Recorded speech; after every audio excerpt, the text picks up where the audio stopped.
Howdy everyone, it's me, your boy Derek or Matthew or whatever else you want to call me. And around last week was the season finale of the HBO hit comedy, The White Lotus. I love the show so much and I had so many opinions on different parts of it, so I felt the best way for me to talk about the show is by ranking all of the characters. With an all-star cast, The White Lotus does nothing but excel. I did happen to hear some complaints floating around the internet that people were upset that the show takes place in Hawaii but doesn't feature native Hawaiians in leading or supporting roles, really. I do understand the concern and I am totally for more representation in filmmaking, but it would be inappropriate for that kind of casting in this show. The White Lotus is centered around the lives of financially elite white upper class Americans on their travels to a luxury resort in Hawaii. So since this story is about rich white Americans, casting native Hawaiians in the roles would not be appropriate casting choices. But going into this ranking, it is important to remember that every character has done something wrong and every character has done something right. This ranking is all based on my opinion, which may differ from yours. And if that is the case, then I welcome you to comment your own rankings down below. I'm not ranking them based off of their acting ability, strictly just on how much I like each character.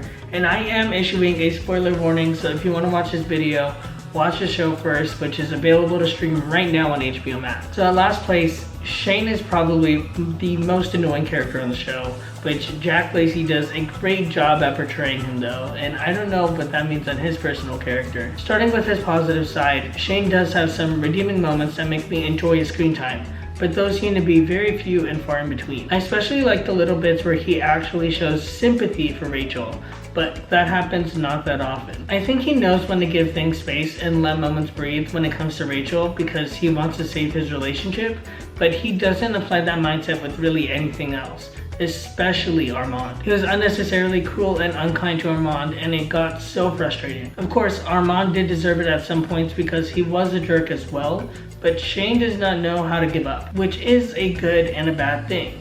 He's determined to get what he wants, but he's like a Karen. He's also a big mama's boy, which should have been an immediate red flag for Rachel. The fact that his mom even showed up on their honeymoon was such a bad sign. He doesn't really know how to do anything on his own, but he is determined to get what he wants. He has little bits of hope for redemption when he shows kindness to Rachel, but it's not often enough for him to be higher on this list. He also has trouble listening and empathizing with Rachel. Next up, Olivia didn't really have any redeeming qualities either, such as Shane, but she's a little higher up on the list because she sorta cares about social justice, I guess. Olivia was so harsh towards her brother Quinn and didn't even give him a proper bed to sleep in. He literally slept in the kitchen. She was so dismissive of him and was a bully in some sense. Towards Paula, although they were best friends, she was also very mean and territorial. Keeping in theme with the show and its message about being anti-colonization, Olivia would take anything that Paula had for her own that would also be viewed as valuable. She takes and doesn't care who she's taking from. She has such a toxic, negative attitude about her that I just really can't get along with. But she does have one scene in the final episode that really redeemed her for me. After Olivia and Paula's arguments about the robbery, Olivia kind of forgives Paula by hugging her as they're both trying to go to sleep. Olivia doesn't hold any ill will towards Paula, and forgiveness is a really difficult thing for someone to accomplish. But she does it well here, although it is unspoken. She's cruel and mean to everyone, but she is trying to change. For Jennifer Coolidge's character, Tanya, I liked a lot more because it was Jennifer Coolidge. If it wasn't her, then I'd probably dislike Tanya some more, but that's not the case. I think Tanya has a really bad problem of possessiveness and wanting to feel wanted or attached to someone else. We see it at first with her strange relationship with Belinda, and then we see it again with her relationship with Greg. Just like how Olivia likes to take, Tanya takes as well, especially from Belinda. She likes to take much of Belinda's time for herself for the sake of healing, and when she feels that Belinda is trying to distance herself away, she gives her false hope that she could start a business together, only to take that hope away again at the end. She is grieving the loss of her mother and she is lost in the world, desperately trying to cling to someone else for help. She just wants to belong and she has trouble opening herself up to others because of some previous trust issues. She's still very entertaining to watch, especially because of a fantastic performance from Jennifer Coolidge, and I especially love the shots of her throwing her mother's ashes into the ocean. So at the very beginning of the series, I really liked Quinn. I was fully Team Quinn from day one because I did not like the mistreatment he faced from Olivia. But after a while of him just complaining most of the time and his weird obsession to technology, he kept lowering down on my list. I recognized Fred Hetchinger from The Woman in the Window and Fear Street 1994, so I know I was really going to enjoy his performance. And he's going to be huge in a couple years, just you watch. Before his character, Quinn, he had my sympathy vote at the beginning, but it just kept going down. Especially in the last episode when he ran away from the airport, I just really did not understand that, and I did not know what was going on in his mind at the moment. Now, I love Connie Britton. I know her from Promising Young Women and American Horror Story Murder House, so she could do no wrong. But the reason she is on the lower half of this list is because I am sort of indifferent to her character. I don't dislike Nicole, but I also don't like her either. I think my main issue with Nicole is that she's so consumed with work and trying to get things done, which is a really good quality to be determined and driven to succeed. But also, she's on vacation. On vacation, you're supposed to relax and take a break from the stress, which I really wish she would do. I also do not like her mindset that she thinks white people, rich white men in particular, are being oppressed in the modern age because of Black Lives Matter. But I understand why she put her guards up, especially after the affair that Mark had. She's one of the characters I sympathize with the most. She's still grieving the betrayal, but as a mother, she has to hold it all up together and act as if nothing went wrong, even if her entire life seems to be falling apart. I really like the line where she mentions that she feels like a punching bag. For some reason, it was a pretty comical line for me, but I totally understood what she meant by it. So overall, I think she has a really serious problem of overworking, but it is understandable from all of the pain she feels. I know Mark is a cheater, and that is a difficult thing to get around, but I really like the plotline of his character. He's your typical guy. Too dumb to realize the consequences of his actions and how long the effects can last, especially in regards to his marriage with Nicole. He's also extremely perverted and too open, which he also doesn't realize. His conversation with Rachel was entirely inappropriate, but he doesn't have the filter to understand that that's not the kind of conversation you have with a complete stranger.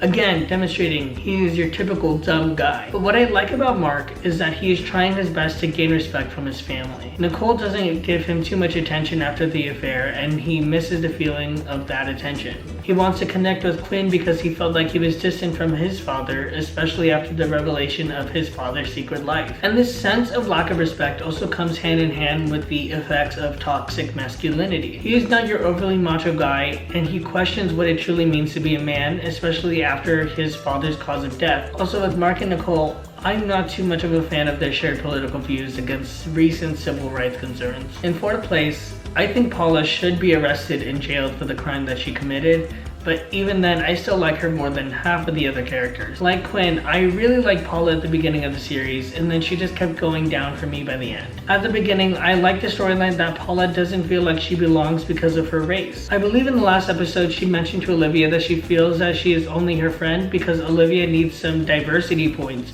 or something along the lines of that, and as a person of color, I could relate to that. It's difficult to feel as if you truly are liked by your peers, or because they do not want to feel racist, so they invite you along. But also, Paula's involvement in the robbery is not excusable. I understand her intentions of trying to reverse the effects of colonization and imperialism from the rich white family, but personally, I don't agree with that method. I don't feel like fighting fire with fire is effective and would only lead to more fire. It's all a bit convoluted and a bigger social problem that can be discussed, but right now it is difficult for me to fully articulate my feelings. So I really like Paula and her intentions to reverse colonialism, and I especially empathize with her as a person of color, but she still committed a crime at the end. Now, Armand was such a great leading character for the show. I really liked his descent into madness and his diminishing tolerance for the guests the longer they stayed. And since the first episode, I kept predicting that he was going to be the one to die, and I was right. Look at my mind. Armand is a jerk, and he is a jerk for taking advantage of his guests and for not treating his employees respectfully. His constant mistreatment towards others is not something to be ignored and shows a deep evaluation of his personality. He's concerned for himself and not really anyone else. But what I do like about Armand is his tragedy. Things just keep getting worse and worse for him, and I love watching every bit of it. It sucks that the harder things get for him, the more inclined to use he gets. And to give up his sobriety is really hard to see. You can tell he's really worked hard to maintain it, and it is devastating when it all comes crashing down. He lets these substances overcome him, but they also allow him to gain a new energy he did not have before. It's an interesting set of pros and cons that make him contemplate what he can really handle. His death also just really ties up the plot together well and ends his storyline on a great grim note that I welcome. And for the first and second spots in my ranking, these two could be interchangeable, but for now it's Rachel. Rachel actually didn't do much wrong at all throughout the entire series, surprisingly. She was determined and motivated to work similar to Nicole, but hers was just different. She wasn't raised wealthily as compared to these other characters. She didn't have things just handed to her. She also did not want to be treated as a trophy wife that did not contribute anything to the relationship. She enjoys getting involved and having something to do. She is also not going to rely on Shane's wealth to get by. She has the philosophy that she deserves what she works for, which I completely agree with. She enjoys opportunity and is confident in her abilities. And the warning signs of feeling that her new marriage isn't right for her, she brings in reasonable doubt into Shane's true character. She doesn't like his snobbiness, and I don't either. Her leaving him was one of the best decisions that any character made on the show, and the worst decision made was her getting back with him at the end. I'm just not a Shane fan, and I really think that Rachel deserves so much better. And finally, at the number 1 spot, I have Belinda. Now, Belinda is an icon. She is a legend, and she is the moment. She truly is the best character on the show, and I wish nothing bad ever happens to her. The mistreatment she faced from Tanya was not acceptable, and that kind of behavior will not be tolerated, which kind of bothered me, to be honest. I wish that Belinda had a bit more to do in the show rather than serve as a way to show off Tanya's selfish tendencies, so her plotline wasn't really as apparent as the other characters. But besides that, I really love how Belinda wanted to start on her own spa/healing studio. At times, it did seem like Belinda flipped the situation and tried to use Tanya as a way to finance her dreams, but Tanya wasn't listening anyway. Belinda was able to read the room, and it was heartbreaking to see that as the show progressed, that her dreams were less and less likely to come true. She has such a genuinely kind soul that she used in order to offer her best assistance to everyone. She's been such a giver in a cast full of takers, and at some point it becomes difficult to keep on giving. You especially see that in her end conversation with Rachel, where she establishes her boundaries and makes it clear that she can't keep on giving, which sucks for Rachel, but it's really great for Belinda to do for herself. So those are my rankings of the main cast of characters from HBO's The White Lotus. The entire first season now available to stream on HBO Max right now. I highly recommend that you all go check it out because it really is such a great show. Only 6 1-hour-long episodes that don't overstay their welcome, unlike several of the guests at the resort. But yeah, thank you all for watching this video, and I'll see you all next time, whenever next time is.